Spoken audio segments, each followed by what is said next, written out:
Restitution des connaissances, 8 points. I. Associer chaque chiffre du groupe 1 de gauche à la lettre qui lui correspond dans le groupe 2. 2. Classer les termes suivants en mettant chacun d'eux dans la case convenable. Muqueuse, l'amibe, agglutinine, le thymus, la peau, la moelle osseuse, paramécie, agglutinogène. 3. Reconnaître l'intrus, élément étranger, pour chacun des deux groupes ci-dessous, et écrire la bonne réponse dans la case vide. 4. La structure microscopique ci-contre participe aux fonctions de relation. Indiquer pour chaque numéro du schéma, le nom qui lui correspond.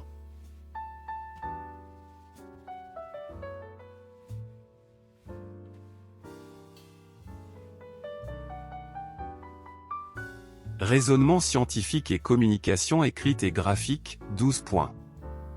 Exercice 1, 6 points. La sclérose en plaques est une maladie chronique. Les symptômes courants sont des troubles moteurs et sensitifs avec une perte de coordination musculaire, déséquilibre lors de la marche, et parfois une paralysie.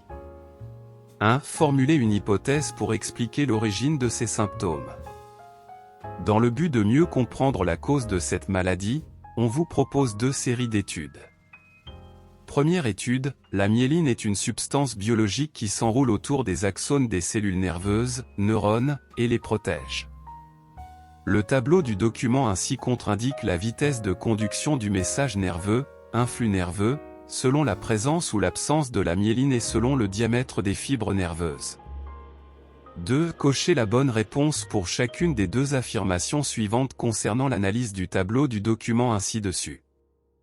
1. La présence de la myéline dans les fibres. A. Fait augmenter la vitesse de l'influx nerveux quand le diamètre des fibres diminue. B. Fait diminuer la vitesse de l'influx nerveux quand le diamètre des fibres nerveuses augmente. C. Fait augmenter la vitesse de l'influx nerveux quand le diamètre des fibres nerveuses augmente. 2. Le diamètre des fibres nerveuses, A. Fait diminuer la vitesse de l'influx nerveux dans les fibres à myéline quand il diminue. B. Fait augmenter la vitesse de l'influx nerveux dans les fibres sans myéline quand il diminue. C. Fait diminuer la vitesse de l'influx nerveux dans les fibres à myéline quand il augmente. Deuxième étude, en utilisant un microscope on a pu examiner les fibres nerveuses chez des personnes atteintes de sclérose en plaques. Le document 2 ci-contre montre l'effet de la sclérose en plaques sur les fibres nerveuses suivant les stades d'évolution de cette maladie.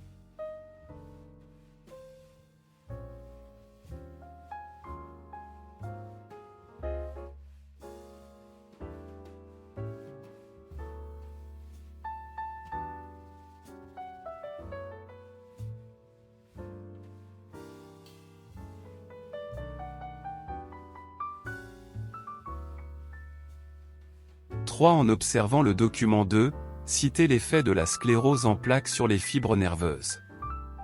4. En exploitant les données du document 1 et du document 2 de la page précédente, expliquez comment la sclérose en plaques provoque-t-elle des troubles moteurs et parfois la paralysie, en complétant le texte suivant. La sclérose en plaques provoque progressivement A. Qui entoure les axones des fibres nerveuses, ce qui entraîne B. De la vitesse de conduction du message nerveux dans C. Des centres nerveux et des nerfs qui les relient avec les organes périphériques, ce qui cause par la suite D. D'exécution des messages nerveux et une perturbation dans le fonctionnement de l'activité nerveuse avec absence de coordination entre les organes. Exercice 2, 6 points. La grippe est une maladie infectieuse respiratoire aiguë et très contagieuse. Elle est due à un virus, le virus de la grippe. On a mesuré la quantité du virus de la grippe et des lymphocytes TC, T8, chez une personne atteinte de la grippe depuis sa contamination. Le document ci-contre présente les résultats obtenus. 1. Décrire l'évolution de la quantité du virus et des lymphocytes TC, T8, en fonction du temps après contamination. Cochez la bonne réponse pour chacune des 2 affirmations suivantes. Après contamination, la quantité du virus A est nulle le 8e jour. BV maximal au 6e jour. C augmente durant les 4 premiers jours. D diminue du 10e au 14e jour. La quantité des lymphocytes TC. A augmente progressivement durant les 14 jours. B est maximal le 8e jour après contamination. C est nul le 10e jour après contamination. D diminue progressivement du 2e au 8e jour. Pour mieux comprendre le rôle des lymphocytes TC, T8, dans la lutte contre le virus de la grippe, on a réalisé une série d'observations microscopiques qui montrent l'intervention de ces lymphocytes lors de la réponse immunitaire.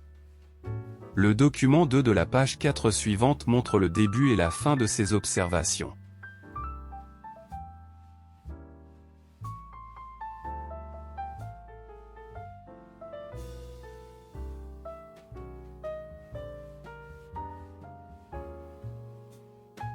En se basant sur les données du document 2, expliquer l'évolution de la quantité du virus observé dans le document 1 de la page précédente.